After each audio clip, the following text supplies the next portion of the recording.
추석 연휴 마지막 날인 9월 15일 저는 지금 숭인동 주택가에 나와 있는데, 돌아다니다가 재밌는 걸 발견해서 여러분들께 소개를 좀 해드리려고 급하게 이렇게 영상을 촬영하게 됐습니다.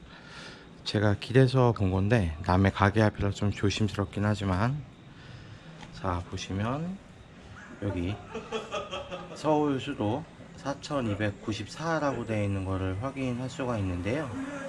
이 4294라는 걸 혹시 뭔지 아시겠는지, 저는 이걸 보면서 좀 한참을 좀 생각을 해봤는데, 마침 비교 대상이 옆에 있어서, 자 여기를 보시면 이건 이제 서울 수도 1963이라고 되어 있어서, 이 두 개가 그러니까 가정용 계량기를 보호하기 위해서 덮어놓은 매뉴얼 뚜껑이라고 보시면 되는데, 여기는 이제 서울수도 1963이라고 되어 있는 건 아마 1963년에 설치했던 가정용 계량기의 뚜껑이다 라는 걸 이제 표시를 하는 거겠죠.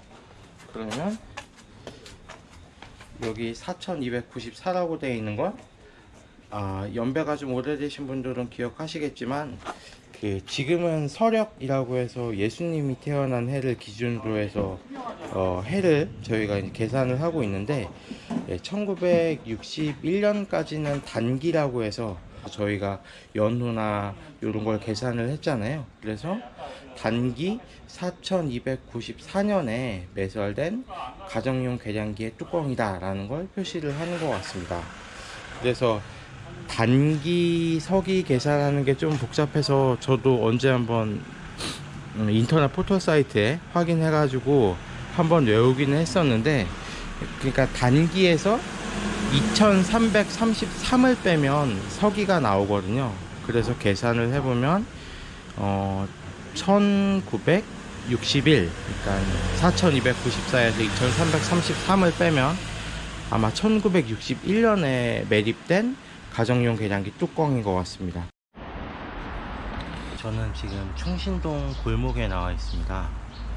사실 아까 단기로 표시된 수도 계량기 판을 보면서 신기하다고 생각했던 게, 여기가 제가 뭐 일 때문에 자주 왔다 갔다 하는 충신동의 골목인데, 평소에 이거를 자주 봤거든요. 그래서 이게 서울 수도에서 만든 1962년 계량기 판이구나 라고 하는 거를 그때 보고 그냥 넘어갔는데, 아까 이제 단기로 4294년, 그러니까 1961년에는 이 서기 표시가 아니라 단기로 표시된 수도 계량기 판이 있는 걸 보고, 그때 깨달았죠.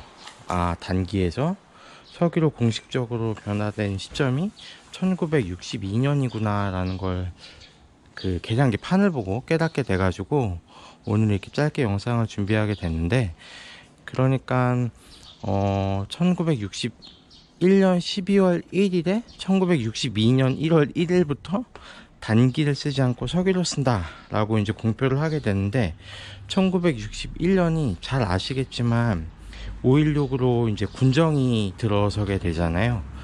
그러니까 이렇게 단기에서 서기로 바뀌는 게 군정이 뭐 그때 5.16 이후에 펼쳤던 여러가지 개혁적인 사회개혁적인 조치 중에 하나였겠다라는 걸 저 계량기 판을 보고 좀 이해를 할 수가 있었습니다.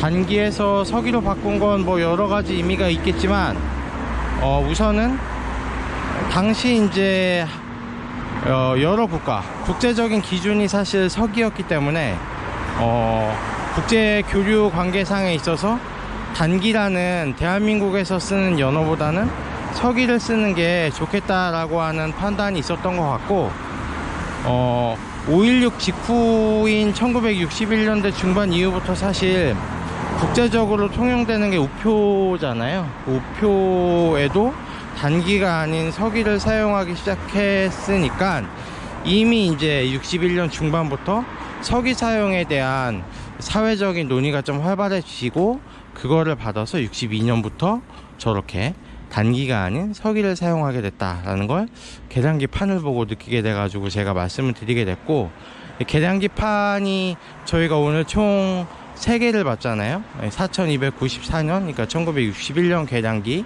판, 1962년, 1963년 이렇게 총 3개의 계량기 판을 봤는데, 뭐 계량기판이야 매년 노후화되면 교체해야 되는 게 당연한 걸 수도 있겠지만, 그 서울의 도시화 과정 속에서 살펴보면 1960년 이후부터 서울의 상수도 요금이 굉장히 많이 부족했던 것 같아요, 예산이. 그래서 이 예산을 현실화하기 위해서는 방법 중에 하나가 요금을 올리는 거잖아요.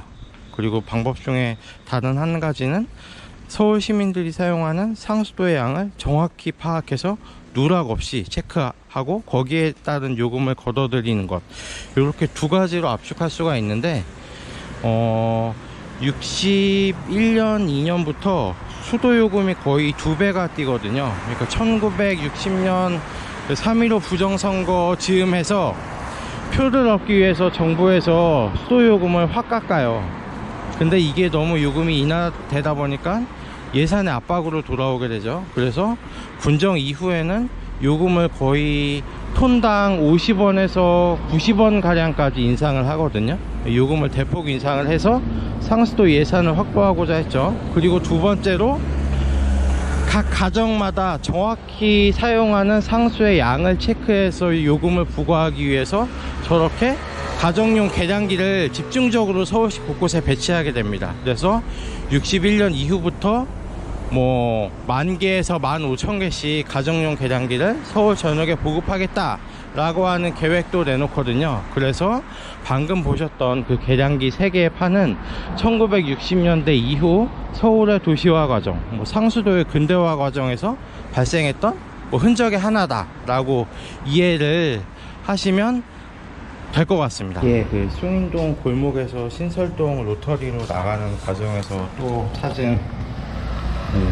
뚜껑인데, 보시면 이건 한자로 써있는데 마모가 좀 심해서 글씨가 잘 안 보일 수도 있습니다. 근데 여기 보시면 경수 양수기라고 되어 있는 거를 확인할 수가 있는데, 이거는 그러니까 해방 이전에, 서울 수도 이전에 경성수도에서 각 가정마다 설치했던 가정용 수도 계량기의 보호 뚜껑이거든요.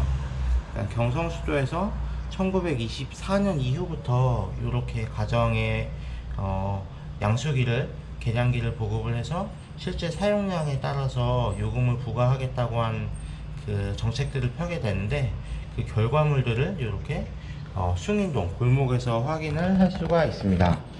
그래서 바닥만 보고 다녀도 서울은 재밌는 게 참 많죠. 그래서 이 경성수도가 해방 이후에 서울수도로 바뀌게 되면서 아까 봤던 그 가정용 양수기의 맨홀 뚜껑이 거의 이제 유사한 형태로 조성이 되어 있는 걸 확인하실 수가 있습니다. 네, 경성수도의 양수기 보호 뚜껑이었습니다.